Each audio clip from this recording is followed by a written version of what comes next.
Let me somehow cut this light. Dim it or check.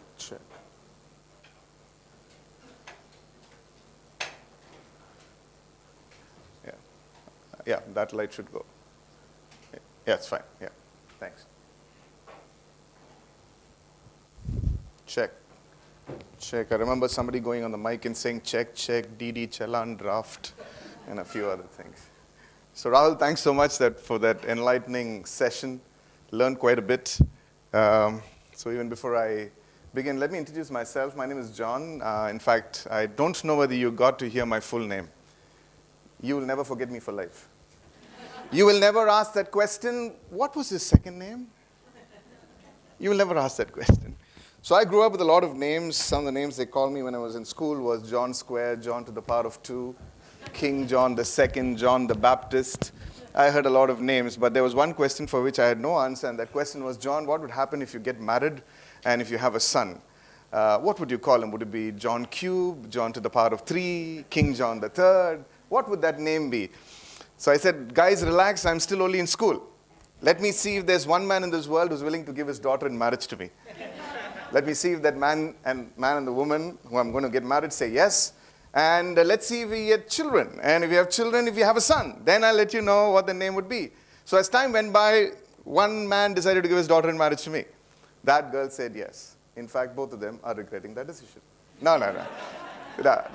I mean, that's cut. That's not for the camera. Cut it, edit it, and do something about it. All right, but we got married, and we have 3 children. And the oldest is a son. So when I got the news from God's own country that a son is born, what do you think was the question on my head? What would I call him? So finally, I had deliberated by then what to call him. I finally called him Jonathan, so his name is Jonathan John. So I thought name part was taken care of. Till the previous company that I was working for HCL Technologies for 6.5 years. I had the opportunity to go to the United States and be responsible for training for that part of the world. So I took my family along with me, sent Jonathan to primary school. He goes to primary school, comes back from school all excited and says, Dad, you know what? I said, what? You know, what's my name? I said, should be Jonathan. He said, no, it's John. I said, say that again. How did that happen? He said, no, the short form of Jonathan is John. And I said, man, I took all the trouble in the name to give you a name, and I've come back to the same problem because somebody calls us on the phone and says, can I speak to John? Which John? Tall, short, dark, handsome? By the time you clarify those, the other guy is going bonkers. So that's a little bit of my son. I have 2 daughters, Rachel and Suzanne. I last lived in Bangalore, so my family's still there because they're studying in classes that I can't really shift them to Bombay. And I live in Navi Mumbai, very close to the office that I work in, Consoli. So that's a little bit of myself. I've titled this session, We Are Unique. And I want to talk a little bit, and I think it's going to touch a lot of things that people before me have spoken, especially Rahul did touch a few on those, and I'm going to sort of re-emphasize the whole thing. And let me start off with something which I think some of you may have read or got to see. The need for significance. The surplus society has a surplus of similar companies employing similar people with similar educational backgrounds, working in similar jobs, coming up with similar ideas, producing similar things with similar prices and similar quality. Are you here? All right. Now, I don't know whether you've read a book, and I recommend that you read that book. It's a fantastic book. If you've not read it, it's called The Blue Ocean Strategy. If you read the book, you know that there are 2 markets that many people compete and fight. One is the red ocean, the other is the blue ocean. Most of us are fighting in the red ocean.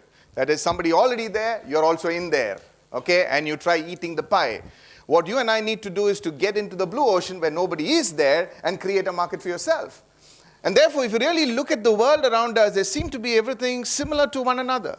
I got an email from a gentleman from Reliance yesterday, and it was a very, very strange email. He said, I'm working in the site that you came and visited. We do a shift work, and there are 3 of us in the same shift. All of us do the same jobs. Where is uniqueness? And I thought that's a very good question that the person asked me. How can I make myself unique is a question that he had. He has something called an identity crisis because everybody else is doing the same thing. So in a world where everything seems to be similar, where is this uniqueness? So if we really look at the world around us, let's look at zebras, for example. You all know about zebras? Right? What's something that you know about zebras? Sorry? So yeah, the stripes are very unique to a zebra. You don't get the same pattern on the next one. Right? I don't need to tell you about our thumbprints. I don't need to even tell us about ourselves.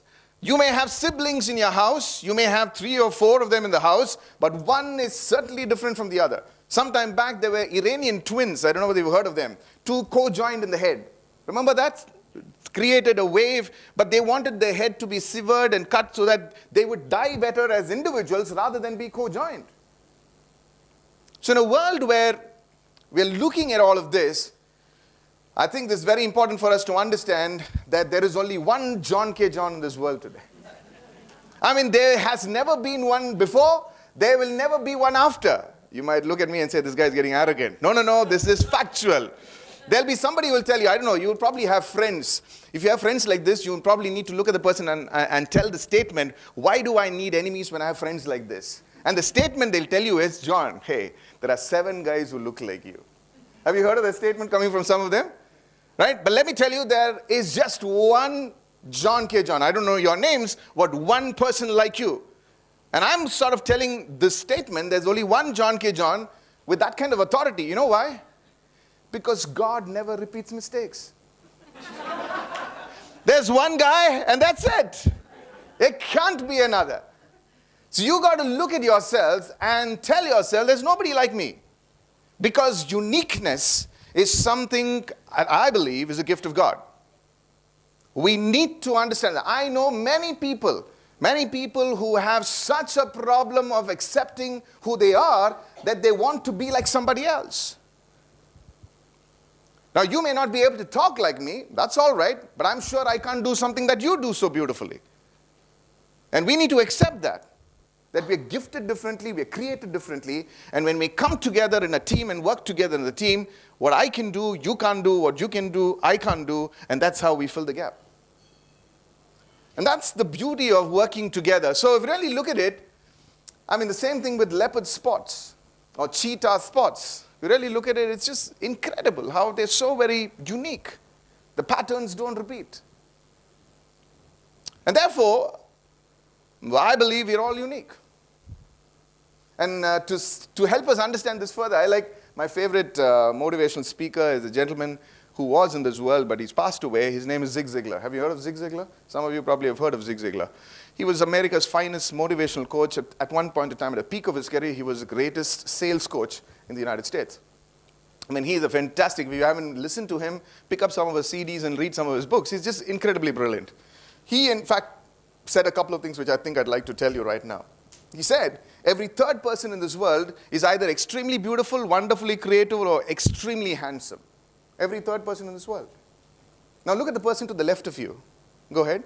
Just look at the person to the left of you and tell it can't be you. Just go ahead. I mean, just tell them. I mean, have the privilege in the afternoon just to tell somebody that it can't be you. Now look at the person to the right of you and say it can't be you either. So who's left? That's right. It's just you. You are the most beautiful, the most creative, the most unique person on God's earth, and nobody can replace you. And we got to understand this. It's so important for us to understand this concept of uniqueness. And I want to talk a little bit of that as we move on. But let's just look at how history has moved and evolved in terms of understanding people. A lot of work has been done in this area, in this space. The evolution of what brings the best out of human beings. And I'm just going to take us through a walkthrough in terms of timelines. So let's quickly look at this. Another book that you may want to read is this gentleman that I'm quoting right now, Howard Gardner. Fantastic man from Howard University.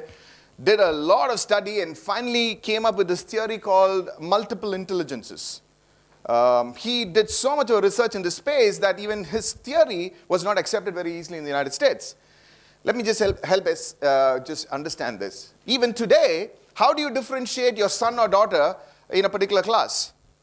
In terms of their the studies, it will be primarily by the marks that they actually get in a particular subject, right? And invariably, you'll probably look at the IQ of the particular individual. An IQ from X to Y is what you compare, right? Or it could be a test, or it could be some entrance exam that the person did and the scores that the person gets. That's how we actually look at how one is probably better than the other. If you really look at it, it's pretty unfortunate that we actually restrict it to just marks in a particular subject. Because if I bring in the name of Usain Bolt, what comes to your mind? Yeah, would you know his physics scores? His math score? You won't know that, but give him a track in a field event, you know he's going to light that place. Or think of a gentleman from this very land, Sachin Tendulkar, you know what he's best at. Or a Lata Mangeshkar, or somebody else. Now these people, you and I have no clue what their IQ is, but they were created to do something so beautiful that when they actually start to sing or to play or to run, their intelligence comes in. So Howard Gardner basically worked on this to find out that man and women have multiple intelligence. It could be in the area of music, it could be in the sports, it could be other areas, logic, maths. But unfortunately, we only look at certain areas and that's it. Some of you could be fantastic when it comes to cooking. And if you are, invite me home. I love to eat. She will. Oh, okay, so you know that already. So some of you have a gifting for that. And look at today's children. What's their favorite channel on television? Master Chef. That's going to really take off. You'll see many young people getting into the field of culinary or wanting to get into that because that's what they love to do. So you can't say that just because you're not as good as somebody else in maths, physics, or chemistry, you probably are dumb. You can't say that. So Howard Gardner basically did this sometime in the 1989, 90s, and he came up with this theory called multiple intelligences.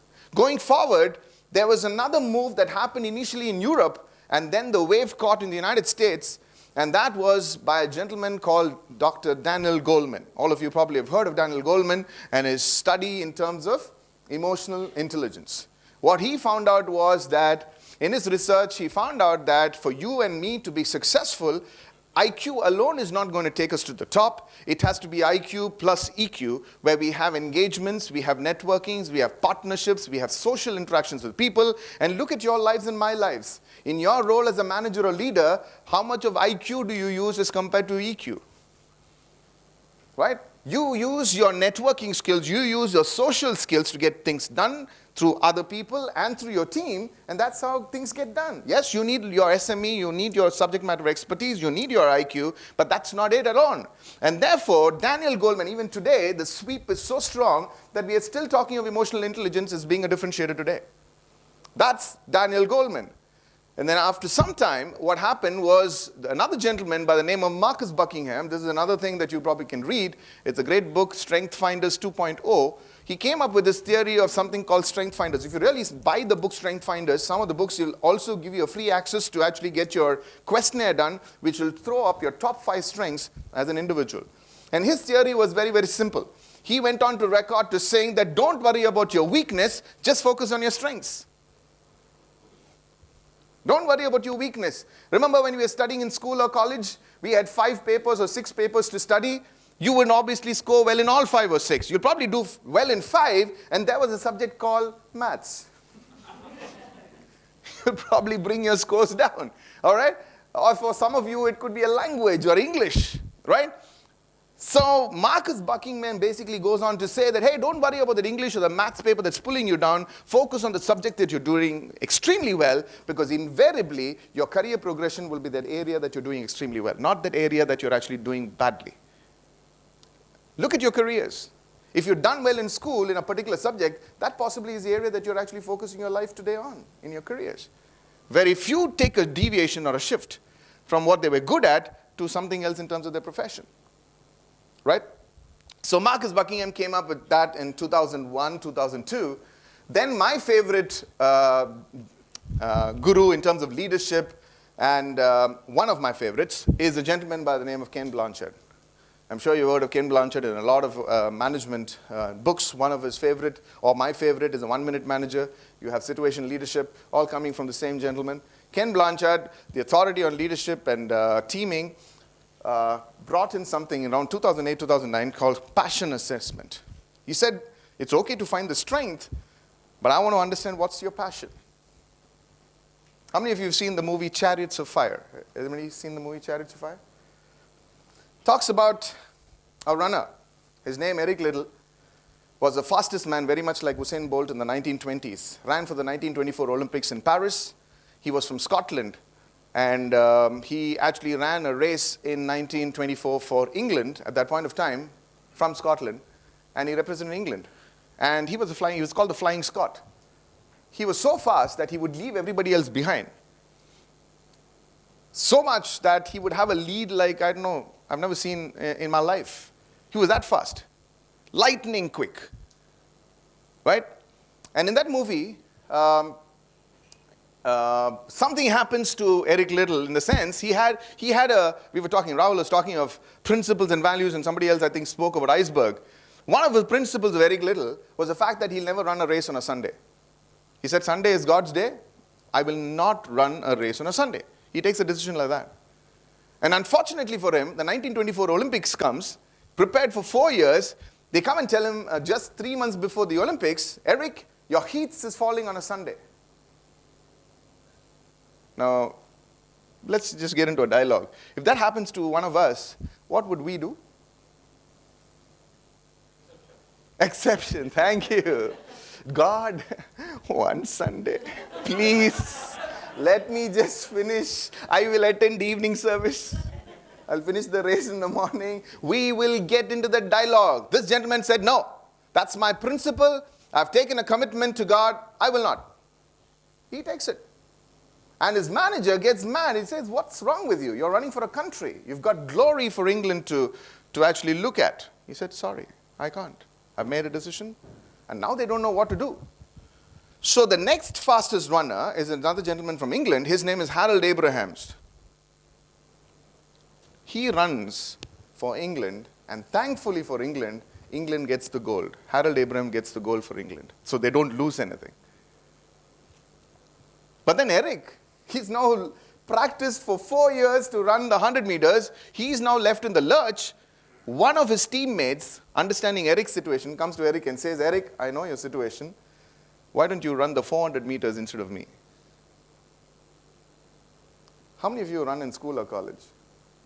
Not after men and women, but I'm talking running. Right? All of us have run at some point of time, right? The friend comes and gives the offer. Eric says, are you sure? Yes, I'm sure. I want to see you run. How many friends do you have like that? And what are we talking about? We're talking Olympic event. Sacrificing a medal for a friend. And which is the most coveted medal in an Olympic event? But the medal? We say gold, but any medal. Because it's etched for history. Even if you get the bronze, your name is etched for history. Here comes a friend and says, Eric, I want to see you run. Take my place. And he runs. Now, the reason why I asked if some of you have run in school or college, you all know that 100 meters is very different from a 400. Correct? In 100 meters, what do? Yeah, close your eyes, look for the tape, run your fastest. That's it. But in a 400, you start slow, you build, you're 300. By the time you come to 300, you're at your best. And the last 100, you give your very best. Now, this man has practiced running for 4 years for the 100s and the 200s. And now he's given the 400s. But then he takes it. And as the movie sort of comes to the conclusion, the last shot, you'll see that in the background, there's a statement which Eric Liddell has told his sister. He says, God has made me for a purpose. He's also made me fast. And when I run, I feel his pleasure.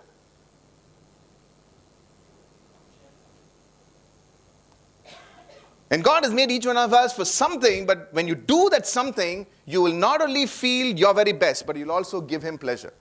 What is that area? What is that space?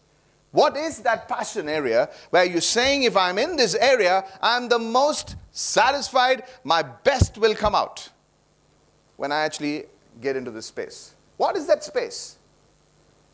Because if you're not in that space, you'll always see yourself wanting somebody else to give you a $10,000 more in your salary, and you think when you get there, you're going to be happy. All of us understand the Monday morning scenario, right? What's the worst day of a week? No guessing to that, it's Monday.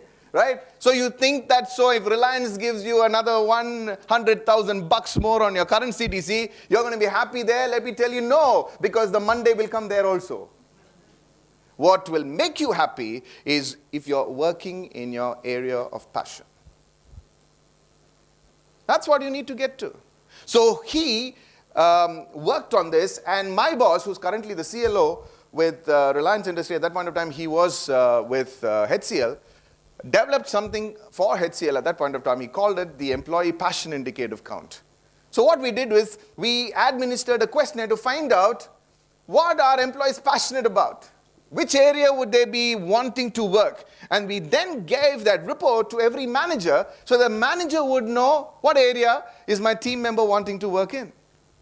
It was unheard of. Nobody even thought of doing something in this space. I don't think even today anybody's talking of passion.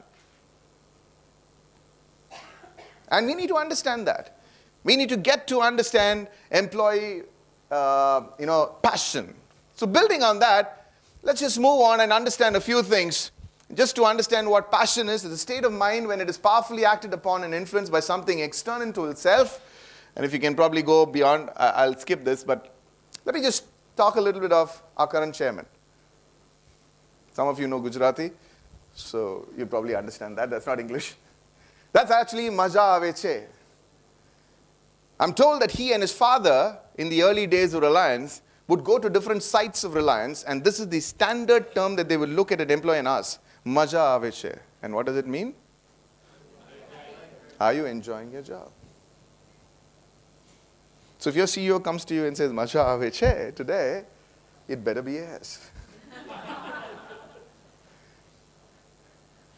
But many of us, we find it so difficult to enjoy our jobs because our jobs are routine, boring, monotonous, and to come to work on a Monday morning is the most difficult thing for many people. In fact, they've gone on research to find out the heart attacks, the number of heart attacks that happen on a Monday morning is the highest in Germany.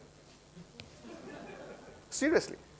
You go down to Bangalore, there's a heart hospital, which is our largest heart hospitals in Bangalore or that part of Asia. You walk into that hospital, it is as a signboard that majority of heart attacks happen on Monday morning. It is true. You know why?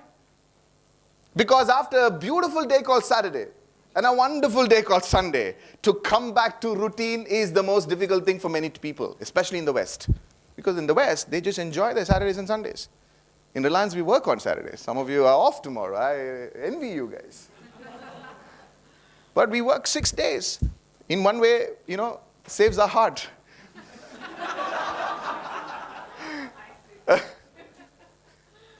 But for many people, to come back to that routine is the most difficult thing to have. Right? So, are you really enjoying your job? Ask that question. And if you're not enjoying your job, you need to ask your question, what's the area of my passion? I love what Dhirubhai ji said a few years ago. He said, if you don't have a dream, you'll follow one who has a dream. If you don't have a dream, you will follow somebody else who has one. That's not very nice to stomach, but that's the fact. Right? So what's your dream? What are you dreaming to be? That's the question. Maja Avesha, are you enjoying what you're doing? So when you really look at the area of passion, they found out that if you're passionate about what you're doing, you're going to get all of this. And how many of you want all of this? We want one more thing. Oh, I like this. Before I hear you, let me tell you 4 reasons why people live on this earth. Number 1, one spouse. Number 2, 2 children. Number 3, a 3-bedroom apartment. And number 4, a 4-wheeler. Many of us are living for 1, 2, 3, 4 reasons. And if you get the 1, 2, 3, 4, you're the most happiest people on God's earth. My only submission is please don't reverse the order.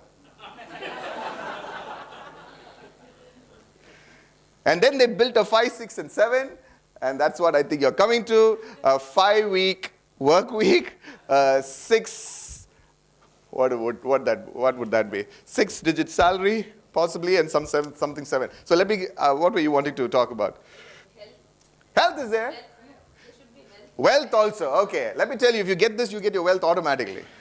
All right, so let's see. How many of you would love to live long? Anybody who say, I want to pop off tomorrow? My life is so bad. Just meet me outside. Like, hold on. Life is not that bad. It can be really good, okay? Long life, health. Well, people live long. Ask anybody who's passionate. They live longer than the average person. Why? Because they enjoy. I met people in the United States, 90, 95. They love coming to work because they are in the area of passion. Amazing people. Happiness. Well, everybody's searching for that. Get to your passion. Productivity. If you're passionate, your job will be much, much more better than the average person. You will churn out much more than the average person. You will do more than the average person, and you enjoy doing it.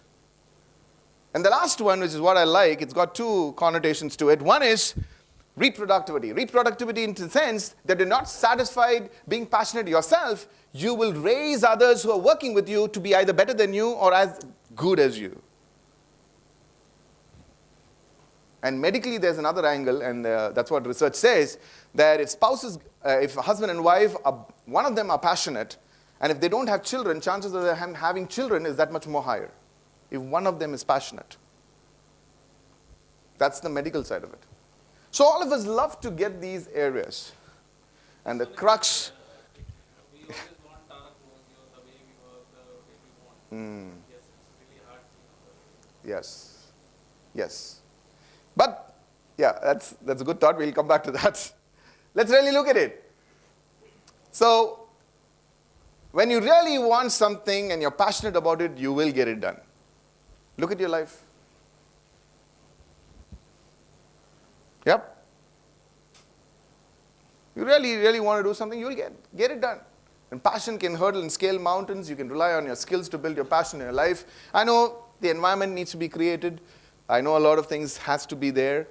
And you need to sort of work in those environments. If you don't get it in that environment, it's stifling, get out. Go somewhere else. And make sure that's part of your agreement in the interview itself, that I need this. I'm looking for this. And that's the area that I want. All right? But let's move on. So in closing, let me just quickly wind down to give you some areas that you need to really look at. Gallup did a lot of study, and Gallup continues to do a lot of study in terms of employee behavior and engagement. And on that, there are 3 kinds of employees, and they will be in your teams as well. You'll be one of them as well. So you need to identify what these 3 kinds of employees are. Number 1, these are called engaged employees. All right? Engaged employees have the following traits in them. Number 1, they will be passionate about their work. These are the people who would love to come to work even on a Sunday. I mean, they're so passionate about their work. I mean, you just ask them to come to work, they'll come at any time. They'll stay back at any long enough to complete the job. They're so passionate about what they do. They're also going to be very, very productive. And the third is, there will be some kind of leadership in them. And the word that we used when we were working for HCL was a word that is getting a lot of attention these days, and the word is called intrapreneurship. I'm sure you heard of the word entrepreneurship, and you know what an entrepreneur does. What do you think an intrapreneur would do? The same thing inside an organization. So you need to raise up people who are so passionate inside an organization. In fact, in Reliance, our chairman, Mukesh Ambani, talks about owner professionals. How do we get owners of Reliance working for us? He's not looking at professionals, only owner professionals. People will say, Reliance is my company. That's a huge mandate on us as a learning team. How do we get that DNA? All right? So we're working on that. The second kind of employees are called the not engaged employees. These are the people who come for 2 punches, 1 lunch. I mean, I'll do the minimum and I'll go. Don't ask me anything more. It's not part of my KRA. I've just done my minimum. I'll keep going. So these are people who are stuck in low risk and low commitment mode. They don't feel a sense of connection with their company co-workers or managers. They don't feel a sense of achievement. They get fixated on roles. They'll tell you very clearly, this is not part of my KRA. And of course, there are also people who are just concerned to do the minimum and get by. These are called the not engaged employees. So first you have the engaged, then you have the not engaged. These two are okay. There's another category which is even more dangerous. These people are called actively disengaged employees. They're also called cave dwellers because they're constantly against virtually everything. Have you met them? And you know where to find them. It's pretty easy. They'll be in the canteens, they'll be at the smoke breaks, they'll be somewhere else, not at their desktops, working. They will be cribbing, crying. They are called the quit but stay employee. I mean, they mentally quit from your company, but because of the salary and the other things, they stay. Now, what's wrong with this kind of an employee? Yes. They will go ahead and influence, and they will also influence the most engaged employees. These are the guys, who probably look at the engaged employees who come early in the morning at 8 o'clock to work. They look at the guys and say, hey, why are you coming so early in the morning? Why can't you come at 10:30? So the engaged employee may look at them and say, hey, haven't you heard of this adage that the early bird gets the first worm? Then this guy might look at him and says, what if the worm gets up early? So you will have characters like these in your organization. You've got to handle them because these are called the cave dwellers. They're busy acting out their unhappiness and every day undermine what their engaged co-workers accomplish. So my question to you is, first of all, you need to ask a question. I'll come to you, sir. What category do you fall into amongst the three? Number one. Number two, you need to find out about your teams. Your team members, which category do they fall in? Are they in the engaged, not engaged, or actively disengaged? What can you do for them? So when we did the passion survey, we gave the report to our managers in these categories based on the way they actually reported on their questionnaire, and the manager then had to put certain action plans to actually handle them. It's very important for us to know. Sir, you had a question. It may be part of that employee strategy. We have like this to move into the next role. And I have Possible. seen Possible. in my life that system employees are also very Possible. I hope he gets better from actively disengaged to the next role. Or he's engaging his or her energy in doing something else, not which is destroying the organization. Sure. He's affecting the team, but as an organization, creating the network, that person is very successful. So Well, maybe, but I think there'll be very few like that. I mean, who's intelligently trying to be, disengaged. You understand where I'm coming from. And I'm strategically, I'm putting algorithms to actually go to the next role. There may be a few. I'm not disagreeing, but I think there'll be very few in that category. Anyways, let's move on. And when you really look at the connect between engagement and work, Gallup found phenomenal data. For example, in your company, if everybody is in the engaged population, right? This is what your CEO will see in the balance sheet. He'll see the following: 50% low turnover. What does that mean? Attrition will go down 50%. 56% higher customer loyalty. 38% higher productivity. 27% higher profitability. Tell me which CEO or CXO would not want to see these figures in their accounts. That is why so much of dollars and rupees are put into engagement surveys. They want to know how many of the employees are engaged. Why? Because it's directly hitting bottom line. Right? And there's so much of study that we can talk about. Anyway, let me move on and then close this. And when they did this in the United States and Singapore, when they did this in, this is pretty dated, but anyway, it's worth talking about. When they did the two countries, the actively disengaged employee workforce in the United States was close to 16%, and Singapore was close to 17%. When they put this in dollar terms, this is how it came. Actively disengagement cost, employee cost in the United States alone was $300 billion per year. 16% of the population, workforce population, disengaged. That is, cribbing, crying, wailing, whining, and all that. When they looked at Singapore, it was close to $5 billion per year in lost productivity. And that's huge. So that's something that you and I would probably need to take cognizance of. So the question is, are your team members engaged? Are you engaged, first of all? Because that's the first question. Then, are your team members engaged? What should I do for this? Of course, map your team members to their area of passion. Find out what they love doing. Give it to them and you'll see them actually turning miracles. And in closing, why and how does that help? This is where I want to quote Larry Bossidy. He talked about this in The Ultimate Metric. It's phenomenal. He says, when you retire, you won't remember what you did in the first quarter of 1994 or the third. You will remember how many people you developed, How many you helped have a better career because of your interest and dedication to their development? When you're confused about how you're doing as a leader, find out how the people you lead are doing. You'll know the answer.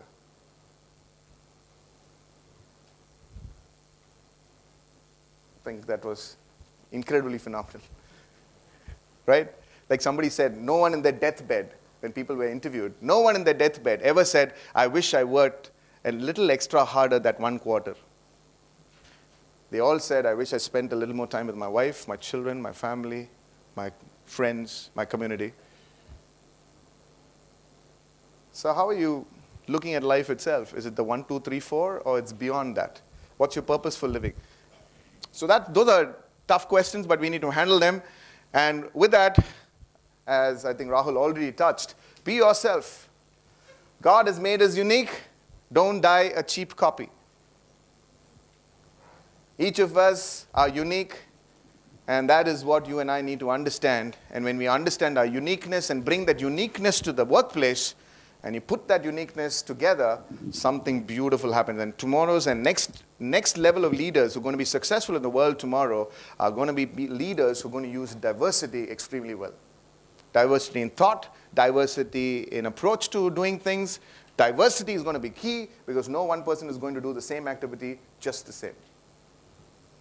All right? Thank you so much, and I hope that was useful. Yes. With the economy, you will be seeing more of the third type of people. So as a manager, how do you motivate them? And team them up with one of the engaged employee. They'll destroy the others also. And start praying. No, I didn't complete my sentence. And start praying that one doesn't influence the other, but it's the other way around. You got to do that. That's one of the strategies that we do, that we team them up with somebody who's an extreme, energetic, passionate person and try and work with that person. The second thing that the manager needs to do is find out exactly what is wrong. For example, he quoted something that's happening that he knew. There could be a genuine reason. There could be issues at home. I mean, how many of us even talk of issues of our home life with somebody like a manager? We don't. Even the best of managers don't understand what's happening in our houses. It could be a personal issue that the person is going through that the engagement sets in. Or it could be a promotion issue that happened last year. He should have got a promotion, didn't come through, and you didn't handle well as a manager. It could be something like that. It needs a dialogue. We need to sit and talk. And you need to spend a little time with that person, but very clear milestones to be given to the person, saying that I'm investing time with you now. I'd like to see changes, and I'll be your mentor, I'll be your coach, I'll give you the support that I need to give you, but I'd like to see change in 3 months' time, in 6 months' time. So that dialogue has to happen. We suffer mostly because sometimes it's not in our hands, promotion and salary. So what do you do? I don't want to get into that lovely water. Oh, blame HR and blame so-and-so. I know that reality is a lot different, yes, but I guess, in fact, I just came from Jamnagar doing a session on our new PMS policy, and this is exactly the question one person asked me. It's beyond my control, so how do I handle these demotivated people? So there are multiple things. One is to coach them, mentor them, send them on a program where we talk of some of these things, or just sitting and talking with them itself will really help them put them into areas of passion that they love to work. Maybe last year they suffered. Next year you probably, with their potential and performance, they could probably just grow. Okay. Yeah, but there's no one formula that I can give you and say, use this, it'll work well. Thank you. So yes? I can't give a formula, but then one thing I would like to add is, have FedEx days, celebrate FedEx days in your company. What is FedEx days? It's a new fundam that is coming up. They say, give your employees a day to work on whatever you want. But within that 24 hours, have something concrete coming up. It can be a software, it can be an application, it can be an idea, it can be a book title, it can be anything, but something concrete needs to come out. So it's like an overnight delivery. That's why FedEx days. Yeah. So once you give that kind of a freedom for the person to think, and whatever he comes out with, that that's where his passion lies, and that's where you can move him into. Like if it is in your control, if it is within your company, if it is not within your company, then it's better that he moves out for himself and for the company as well, I would say. So maybe that is something neutral or different. Yeah, yep. That's a good so idea. much. Yes. Yes, sir. Yeah, regarding the engaged employees, Yes. as you said, and they have to be passionate about it. Yes. What my personal observation was that a lot of time we have done sort of an activity on that also, is basically identity and purpose. If an employee has to align with what that group is trying to achieve. If employee is not able to identify Yes. with that purpose and goal, that creates the biggest problem. Absolutely. And we have seen the result. Absolutely. Moment Absolutely. it was done, Yes. a person wanted to be a lawyer and working that engagement. So how that passion connects to this particular role is very Absolutely. important. Absolutely. You have to tell that employee that this is a connect. Correct. So that really helped. So that's just Beautiful. You're right. Yes. Passion is one thing, but what about the abilities and skills to drive that passion? Because you may say that I have a passion to do this, or I have an interest, or I am very much interested or concerned, like this is what something I wanted to do, I wish to do. It could be in my wish list. Yes. But do I have the skills, do I have the abilities? Because that becomes a big challenge. In an organization, I can't give anybody a chance or an opportunity because he feels he's passionate about something. Yeah. Because he may feel that he's passionate. How much is it giving me, like as a manager, what is the outcome probably, what am I looking from him? Yes. So how would that be probably looked at? Yeah, that's the risk that you're going to take. I'll quote the example that happens in certain companies, Google, Yahoo, 3M. These people just take the risk. For example, the post-it notes came up internally in 3M because somebody had a brilliant idea. Now, you could shoot that down. Or what happened to Xerox a few years ago when they actually came up with a prototype, they were shot down and said, this will never fly. Those were famous last words. But that's the risk that you may have to take. Yes, you may not give the person an immediate chance to get into the area of passion, but at least moving them in some direction is what the manager can probably help. Training, reading books, giving them resources, time out to actually go and spend time in the area of passion, all that could really help. May I just Yes. if you allow me? Sure, sure. See, there is always a risk which you said that difference between passion and skill. If I have got your question correctly. Sachin Tendulkar had a passion of, to play cricket. He had a skill.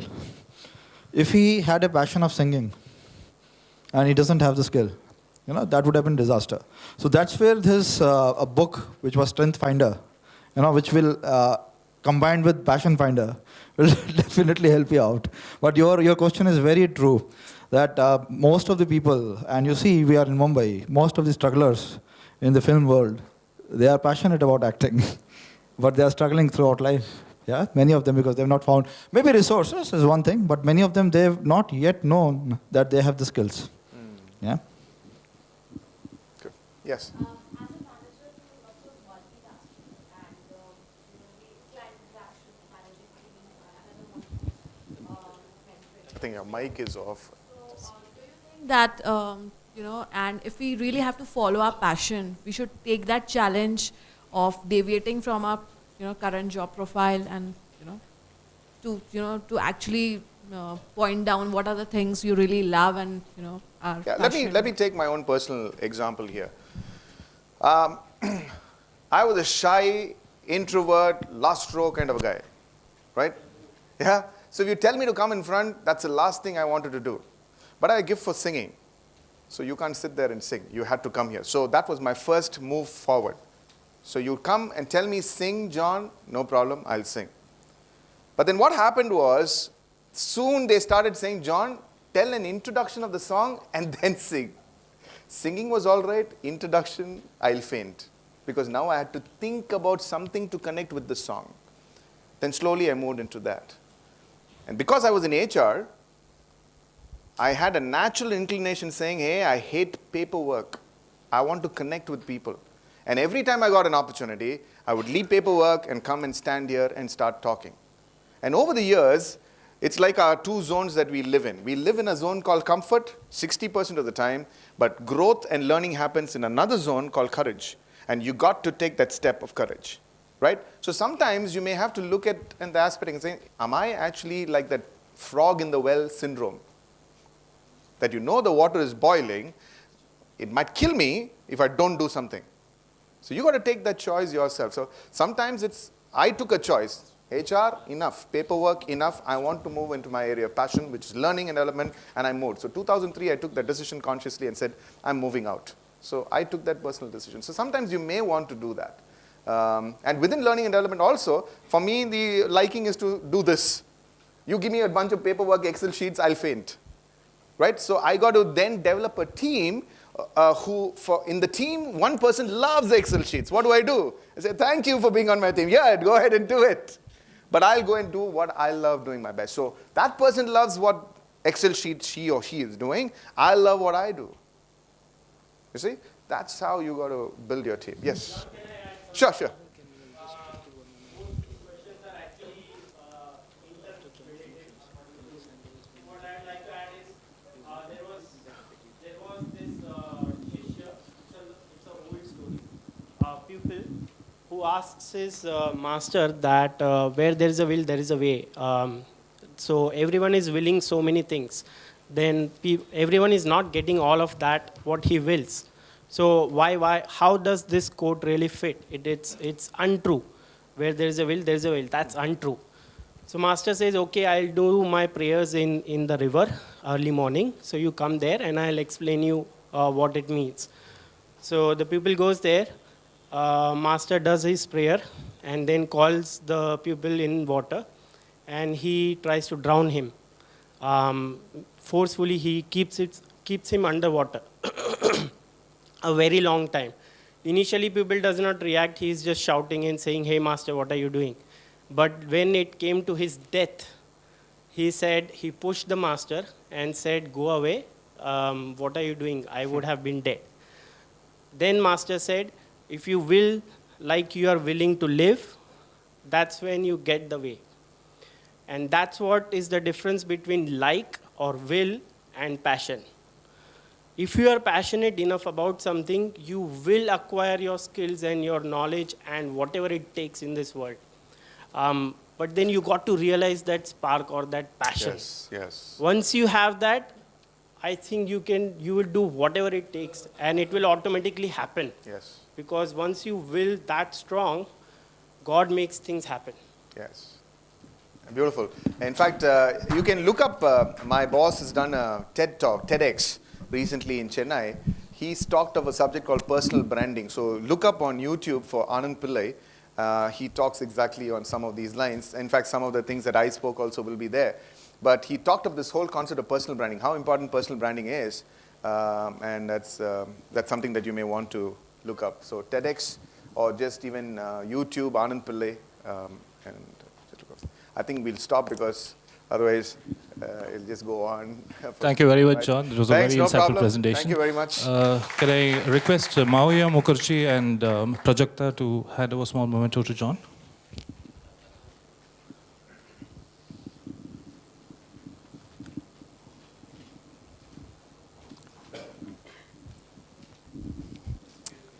Okay.